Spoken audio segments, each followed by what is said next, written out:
Welcome to BS in the Philippines. During my near 50 years of life, I've responded to many adjectives and names. You can call me Paul. My puppy and I moved to the Philippines in April of 2014. Some photos and videos of this process will be included in this video. The photo of me is from a month after moving here, and since then, I've lost plenty of hair. And gained plenty of waistline, gray hair, and I think an extra chin. Maybe two. I've also gained a great deal of very good things. This will be defined in time to come. These videos will not include a lot of begging for subscriptions, though I do hope many do subscribe. Before the next video is published, I need to learn the interest level. The right to change my mind about begging will remain in my possession. Using the very next moments of this video, a part of my story about how and why my life is being lived in Angeles City, Philippines will be shared. Subscriptions and views will help determine if stories and situations to be shared are of interest, and if so, many more will follow. And they will include my pretty face, along with other pretty faces involved in my life. Though I'm not sure I'm being truthful about my face. BS in the Philippines has a different meaning than the name implies, mostly. And over the course of time, you will learn the meaning. Once upon a time in this story starts back in 2006. It was then I decided to move from America to elsewhere in the world. I pondered a few locations and finally decided to move to the Philippines. The desire for moving was simply to experience adventure, even though I can mostly be defined as a homebody.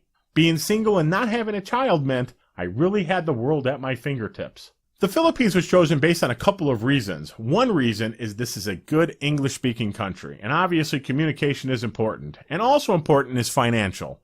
My savings and income can go further here than most any other country. In fact, I learned this very quickly, and it did not take me long to decide on moving to the Philippines. There were some accomplishments needing to be achieved before making this move, and it took me 7 years to do this. I desired to be completely out of debt, and this was a pain in the behind process. But it was accomplished. Plus, I needed to find a way to make a living while living in the Philippines. It was 2006 or 2007, I can't remember the year for sure, but I quit my office job and started working on my own, and was doing pretty good. But I never felt a high comfort level because none of my clients managed or owned large businesses. And I always feared losing one or two would put me in a bad situation, and this is not a situation I was willing to deal with so far from home. I was basically a project manager or IT consultant for my clients. But let's fast forward to April of 2012. At this time, I took a job with a person I worked for from 1995 to 2005. We were just catching up on the phone with each other. When I mentioned I was right down the road from him, he had thought I was on the other side of the country. He paused and asked me if I wanted a job. We met the next day, he offered and I accepted. This was actually a pay cut for me, but I was okay with this because it offered me security and comfort, and for this I am and was appreciative. During our conversation, I informed him my plan was to eventually move to the Philippines, and that I need to work from home, and he was fine with that. He is still fine with that, and I'm still working at this very same job. I have a quick random thought to share with you. A sticky note that does not stick is just a note. Now back to regular scheduled programming. Once I accepted this job offer, I knew I was on the yellow brick road to the Philippines, but still did not know when. While I was working out the timeline, I was able to hire a couple people from the Philippines. My thought process was it would be good to have someone local helping me out before and after I arrived. It is true many people in America could not get rid of me soon enough, but my friends and family begged me not to move. But you can see this did not stop me. Then they begged me to visit here first before moving, but I did not want to spend money for a visit and then spend more to move, so I just moved here sight unseen. The person I hired found a place for me to live. In fact, he found me 2 places. At near the last second, I changed my mind as to where I wanted to live and gave up that place and moved to Baguio. I did not mind losing that money, but really only because I didn't have much of a choice. He had the whole place set up and furnished, and I had a complete house ready for me to go as soon as I arrived. He was a great help, and until a couple months ago, he was working with me full-time. Now he is part-time, and we remain friends. I lived 3 years in Baguio, and I loved it for a while. But now, I mostly dislike it, except for the cool temperature and a few people I miss. After 2 months of living in Baguio, the San Luis area, I had to find a new place because my neighbor's dog got my pup sick. Her dog had some sort of skin disease, so I just had to move. The purple on his fur was the medicine. He was fine after we moved. You should be seeing photos of both places, including me moving out of San Luis. Almost to the day I've been living in Angeles City for a year, And I love it. I love the people I met, where I live, the shopping, the restaurants. And driving is a little bit more sane than in Baguio. Although, not by that much.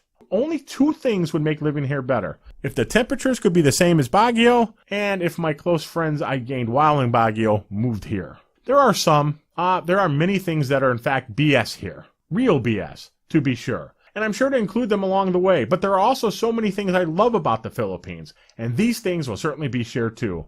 After all, this is really the point of this video channel. One thing I really do hate, that I know everyone hates, is poverty, that can so easily be seen here. I so wish I had the power to change this because it breaks my heart to see anyone dirty, homeless, and hungry. But I do what I can. Always try to carry food with me in the car or my bag, and I get upset when I forget this. I just wish I could make a dent into these problems here. Here's a little bit of real BS, and this is about the LTO. About 6 months ago, I renewed my license, but was told they were out of stock. Out of stock is something I have, unfortunately, gotten used to here, although it's quite odd to hear that from the LTO. Anyhow, I was told I could pick it up in 6 months. Recently, I went back to pick it up and was told to come back in March, and that I will have to start the entire process over again. 3 hours I already spent doing this 6 months ago apparently does not matter.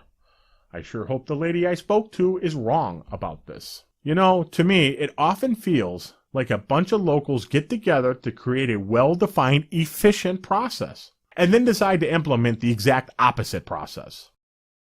The photos currently flying across this video are of my first couple months in the Philippines. They include the place in Green Valley I moved to from San Luis, as well as other miscellaneous photos. I hope you enjoy them. Thank you for watching this video. There are a couple of reasons for me doing this channel. I will get into these reasons in videos to come. I have pondered doing these types of videos since I moved here, but finally decided to do so now because watching videos like this has been very helpful to me. So my goal of these videos is to make it helpful to others as well as entertaining. If I'm able to accomplish that, I am sure I will see you again soon.